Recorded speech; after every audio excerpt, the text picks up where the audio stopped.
नमस्कारम। Doctor सत्य से सुंदर परिवार के सभी परिजनों के सुख, संपन्नता और स्वास्थ्य की कामना करते हुए मैं इस समय भैया जी वास के अंक के लिए उपस्थित हूँ और आप सबका स्वागत करता हूँ। अभी जैसा आप सबको ध्यान होगा कि कल एक विशिष्ट बैठक बुलाई गई थी जिसमें जो हमारे नवागंतुक साथी हैं उनसे परिचय की श्रृंखला प्रारंभ की है कल से।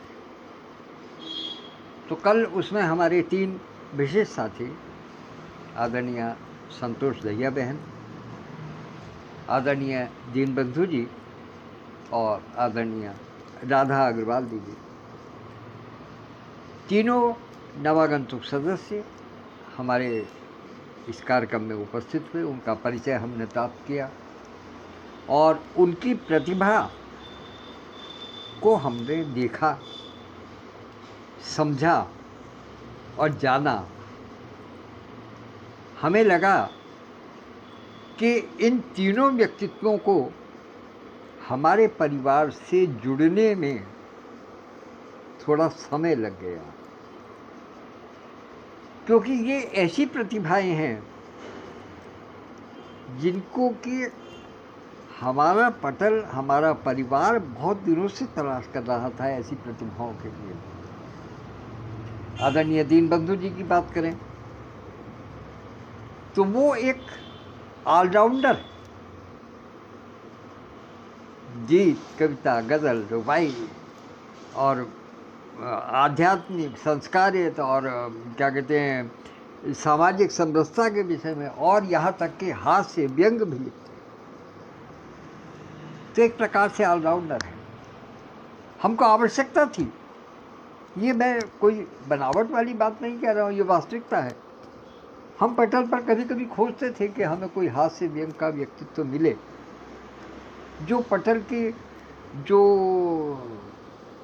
थोड़ी गंभीरता ओढ़ रखी है इस पटल ने, उसमें थोड़ा सा अपना हास्य का फूल सदस्यों को गुनगुनाए और अपनी प्रतिभा का प्रदर्शन। तो वो प्रतिभा हमें दीनबंधु जी के रूप में प्राप्त हुई और उसके लिए हम आभारी हैं आदरणीय डॉक्टर रघुनाथ मिश्र सहज बाबू जी के जिनके अनुरोध पर उन्होंने यहाँ की सदस्यता ग्रहण की। दोनों महान विभूतियों को मैं सादर प्रणाम करता हूँ।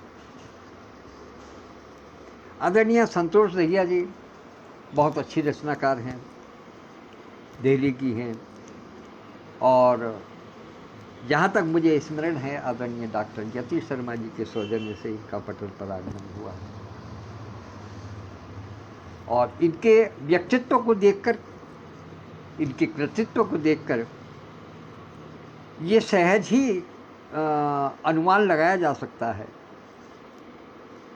कि दोनों कितनी अंतरंग सहेलियां हैं, क्योंकि दोनों के विचार, दोनों की भावभंगिमाएं, दोनों का कथ्य, दोनों का वाचन, दोनों की लेखन शैली लगभग समरूपता को प्राप्त किए हुए, एक रूपता को प्राप्त किए हुए। तो उन दोनों प्रतिभाओं का नमन करता हूँ, वंदन करता हूँ। तीसरी प्रतिभा आदरणीय बहन राधा अग्रवाल जी। वो गायन की विधा की इतनी उत्कृष्ट कलाकार हैं कि क्या कहना। कल तो हम गायन उनका सुनकर के मंत्रमुग्ध हो गए। उनको पटल से जोड़ने का काम आदरणीय डॉक्टर इंदिरा गुप्ता यथार्थ दीदी ने किया है, और मैं दीदी को बारंबार प्रणाम करता हूँ, आभार व्यक्त करता हूँ कि उन्होंने इतने सुंदर व्यक्तित्व से, इतने विदुषी बहन से हमारे इस पटल का परिचय कराया। तो ऐसी स्थिति में इन दोनों को भी मैं सादर प्रणाम निवेदित करता हूँ। आइए, यद्यपि ये क्रम नवागंतुक साथियों के परिचय का लगातार चलता रहेगा। कल इसमें 3 साथी आए थे कल शाम, आज और आएंगे। इस प्रकार से क्रम चलता रहेगा। तो हमें रोज़ नए नए साथियों से मिलने का सौभाग्य मिलता रहेगा। और यदि हम चाहते हैं कि ये क्रम लगातार चलता रहे, तो निश्चित रूप से उसके लिए कुछ थोड़ा सा परिश्रम हमें भी करना होगा। आप जानते हैं हमारा परिश्रम क्या होना चाहिए कि नवागंतुक साथियों का क्रम न टूटे, क्योंकि ऐसा न हो कि एक समय में हम अपने सभी नवागंतुक साथियों का परिचय प्राप्त कर लें और उसके बाद में हमारी लिस्ट में कोई नाम न रहे। तो ऐसा नहीं होना चाहिए। हम सब कर्मठ हैं, क्रियाशील हैं, गतिशील हैं और समर्थ भी हैं और उत्सुक भी हैं कि आगे पटल की सदस्यता बढ़े और अच्छे से अच्छे व्यक्तित्व। भारत भूमि कोई कमी वाली जननी नहीं है। भारत भूमि वो जननी है, वो जन्मभूमि है जिसमें कि राम, कृष्ण, महावीर, बुद्ध ये लोग पैदा होने के लिए तरसते रहे हैं। ये इस भूमि पर ही जन्म लिए हैं। तो ऐसे यहाँ जन्म लेने वाली विभूतियाँ किसी भी प्रकार से कम नहीं हो सकती हैं। हमें केवल उनको, उन हीरो की तलाश भर करना है और उनको अपने संपर्क भर में लेकर के आना है। केवल इतना काम। बाकी जहाँ तक पटल की गतिविधियों की बात है, तो मैं चाहता हूँ कि मेरे जो नवागंतुक साथी हैं वो जाने इस बात को कि किस किस प्रकार के कार्यक्रम यहाँ होते हैं। कोई भी एक कार्यक्रम आप पकड़ लीजिएगा। मेरा संदेश है, ये खुला संदेश है, यद्यपि सबके माध्यम से है, लेकिन फिर भी नवागंतुक साथियों के लिए विशेष रूप से है कि कोई भी एक कार्यक्रम आप पकड़ लीजिएगा, उसके साथ मन से जुड़ाव बना लीजिएगा। आप स्वतः इस पूरी मशीनरी में कार्य करने लगेंगे। किसी प्रकार की दिक्कत नहीं।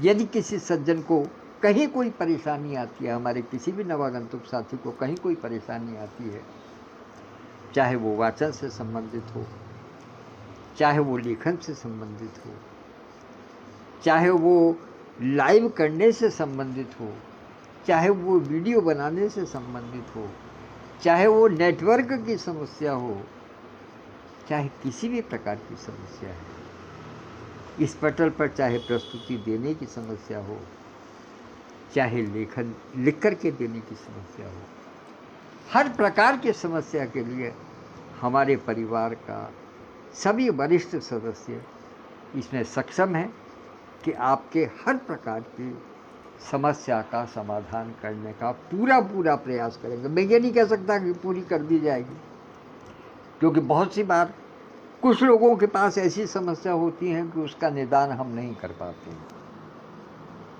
जैसे मैं आपको मिसाल देता हूँ, हमारे एक मित्र जिनसे मैंने कल बात किया अपने परिवार में जुड़ने के लिए, बहुत ही अच्छे लोकप्रिय कवि हैं पश्चिमांचल के, अपने गिरनौर जिले के। उनसे मैंने बात की, वो बहुत उत्साहित थे इस बात को लेकर के कि हाँ, मैं इस समूह से, इस परिवार से जुड़ जाना चाहता हूँ, मुझे आप प्रक्रिया बताइए। मैंने जब उनको सारी बात बताई तो उनकी समझ में आ गई कि हाँ ठीक है, लेकिन एक जगह जाकर के बात अटक गई।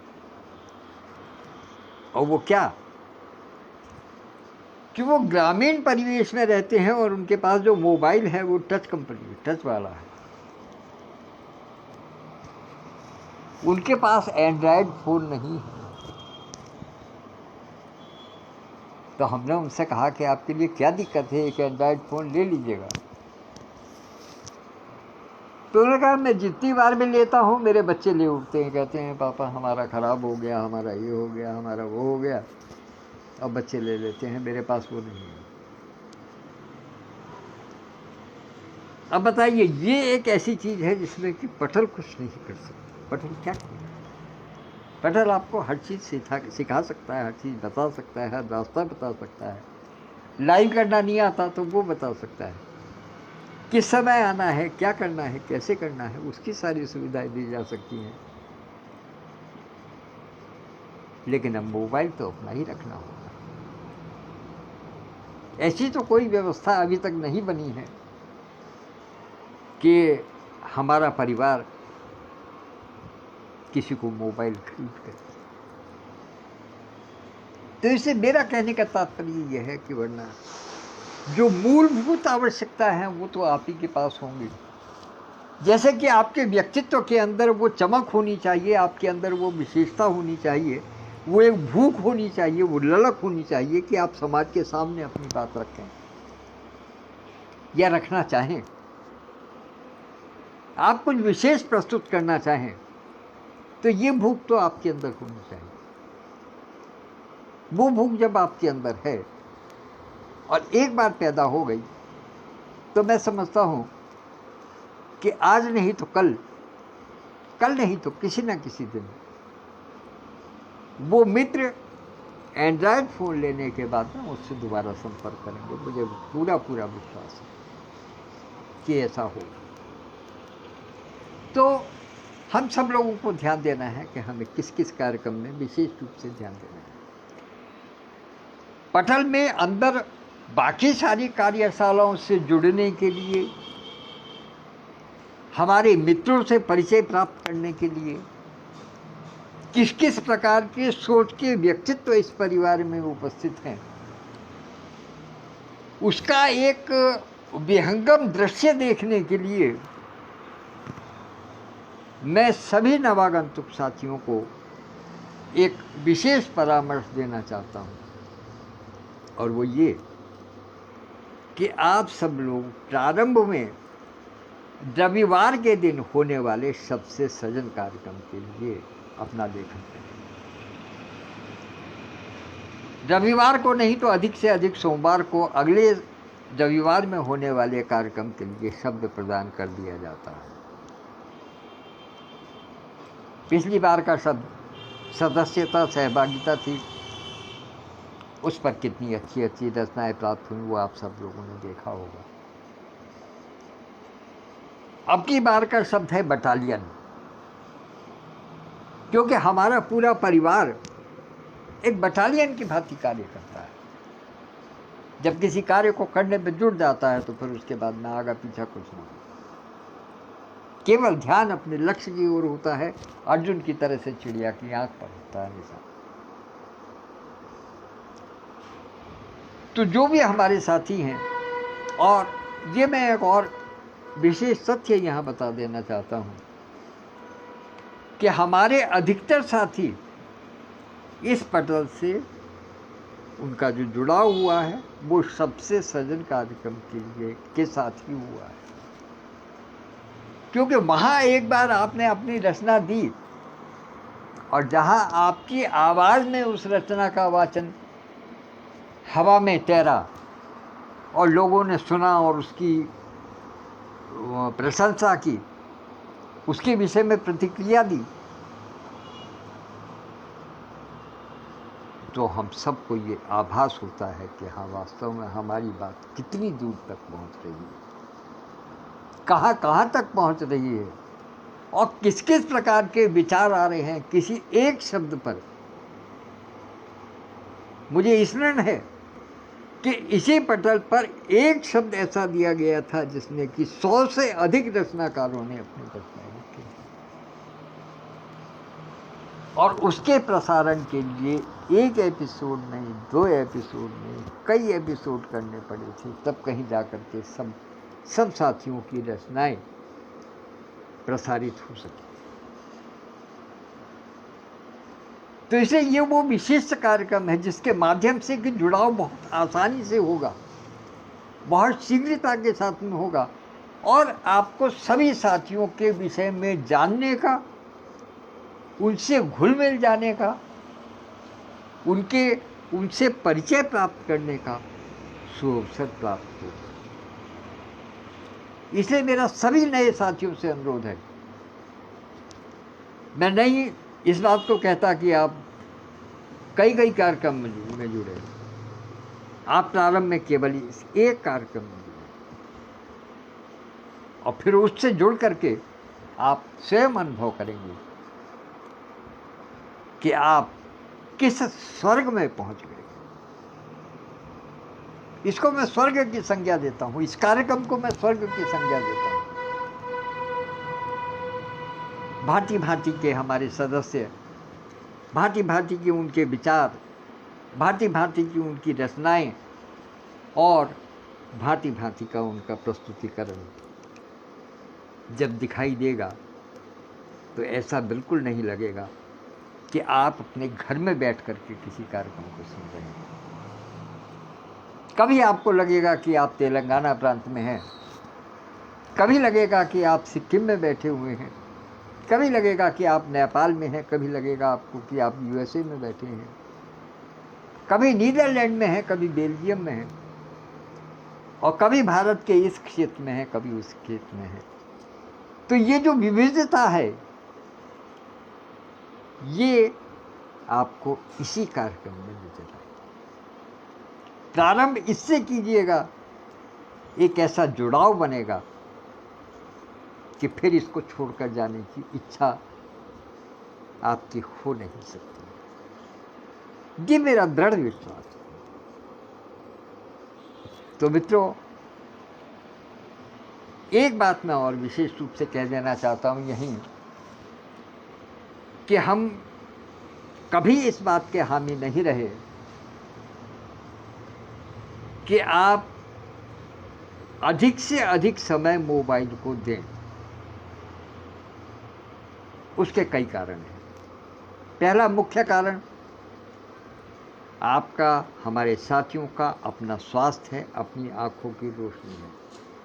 सब जानते हैं कि मोबाइल के माध्यम से जितना हम अधिक कार्य करेंगे उतनी हमारी आंखों की रोशनी पर, आंखों के स्वास्थ्य पर प्रभाव पड़ता है।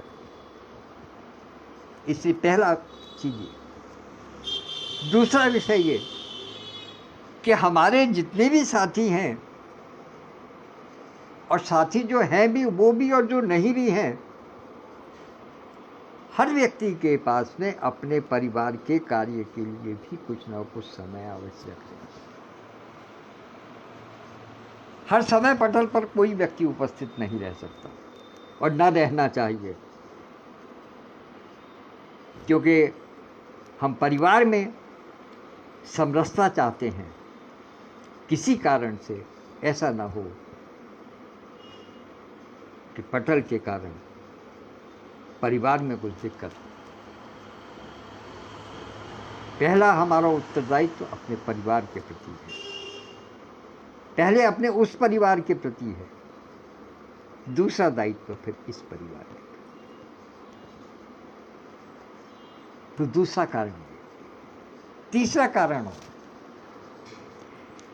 ये भूल जाइएगा कि कौन आपको देख रहे हैं और कौन नहीं देख रहे हैं, क्योंकि ये जो यहाँ आप जो कुछ कर रहे हैं या जो कुछ करेंगे वो स्थायी रूप से पटल पर रह जाएगा। और चूंकि 24/7 है, हर समय इसको देखा जाता है, किसी न किसी देश के कोने में, किसी न किसी विश्व के कोने में उसको देखा जाता है। तो निश्चित रूप से जिसको जब सुविधा होगी, अपने परिवार से जिस समय फुर्सत मिलेगी, अपने लेखन से जिस समय फुर्सत मिलेगी, अपनी प्रस्तुति से जिस समय फुर्सत मिलेगी, उसको उस समय वो देखे और उनसे उसी समय उनको ऊर्जा प्राप्त होगी। तो ये आवश्यक है कि हम अपने वाचन में कभी भी इस बात की अपेक्षा न रखें कि हमको कौन सुन रहा है और किस समय सुन रहा है। वाचन जितना छोटा होगा उतना ही कंटेंट से भरा होगा और उतना ही हमारे मित्रों को, साथियों को, संसार को, समाज को पसंद आएगा।